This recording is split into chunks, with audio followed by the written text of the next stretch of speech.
I recently made a video comparing the Gibson 335 to the Epiphone Dot. Today we're going to reveal which guitar was which in the shootout. Stay tuned.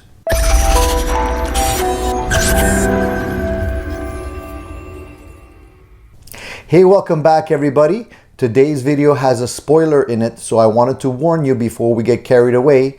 We're going to be revealing the answer to our shootout between the Gibson 335 and the Epiphone Dot. So if you haven't already watched that video and you don't want to spoil it, go back in my videos, watch the comparison video first, listen to the clips, determine which one you think sounded best, and then come back here and watch this video where we're going to reveal which guitar was the clear winner.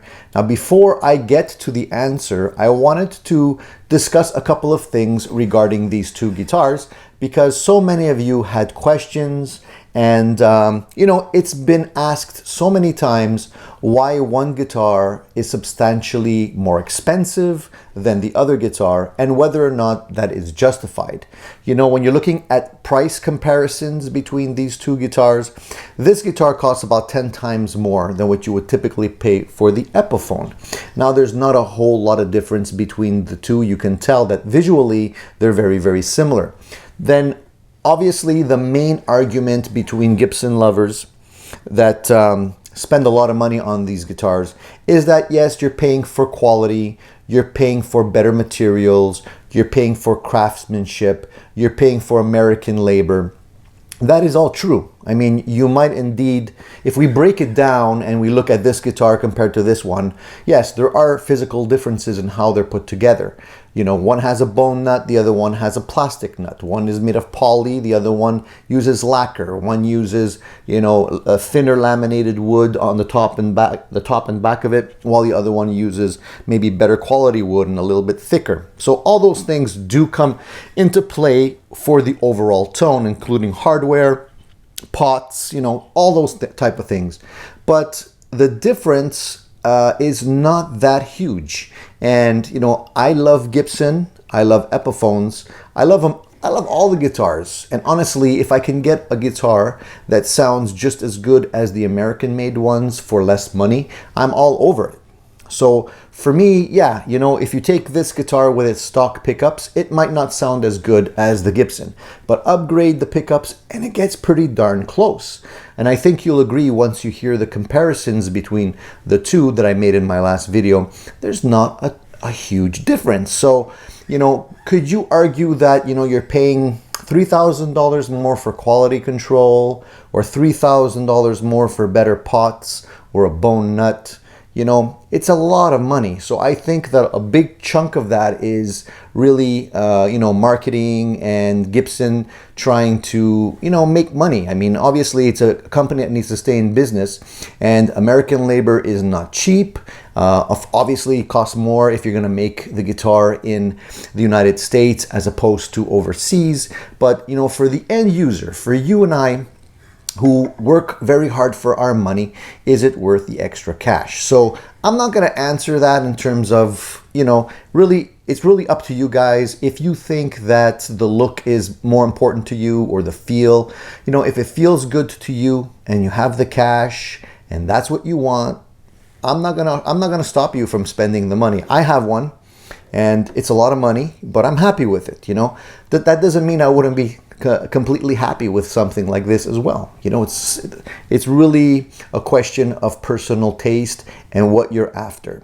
So, the main question here is which guitar gives you the best bang for the buck. So before I get to the reveal of which guitar was which, I'm gonna say, in my opinion, the Epiphone Dot is the clear winner in terms of bang for the buck. For the price that you're paying for this guitar, with a couple of upgrades that you can make to it, you're getting almost, 90-95% of what you can get in this guitar for way, way, way less money. So if you're not a brand snob and you don't care that this guitar says Epiphone on the top and this one says Gibson, hey, you can save yourself a lot of money. You can buy yourself way more of these with the same money you pay for this.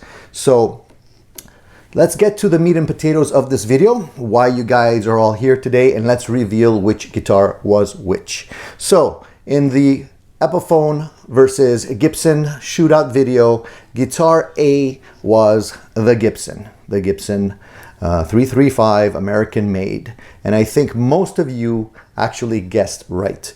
I was looking at the comments, and I would say that 98% of you guessed correctly, and you definitely thought the Gibson sounded better than the Epiphone. That being said, guys, as I mentioned, you know, the Epiphone is great value for the money. I wouldn't hesitate picking one of these guitars up used if it's in good condition. I mean, honestly, the only thing that really stops me from loving this guitar as opposed to liking it a lot is the headstock. And I've said that before, and it's just one of those things that for me, I just don't like the shape of the headstock. You know, it's just very bulky on the top as opposed to the more traditional Gibson one here.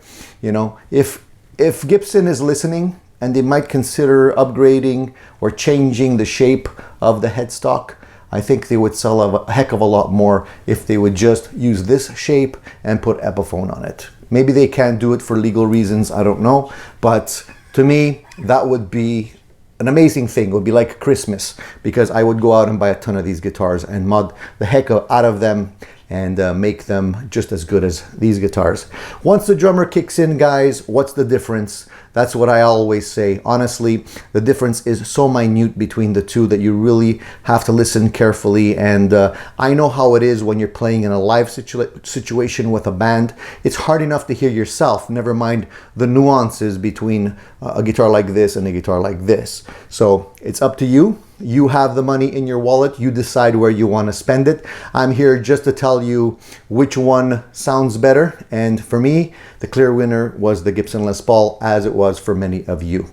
So that's it for today's video, guys. Thank you for participating in the shootout. I really appreciate your comments. And, you know, this is why I do it. It's to learn new things and share it with you guys and just prove, you know, what the nuances are between instruments and cut through the hype and get to the core matter in terms of tone. So, guys, if you haven't already subscribed to my channel, please subscribe. Hit the little bell icon if you want to be notified of some new videos whenever I post them. And in the meantime, stay tuned, keep rocking. There'll be more great videos coming your way right here on Addicted to Gear.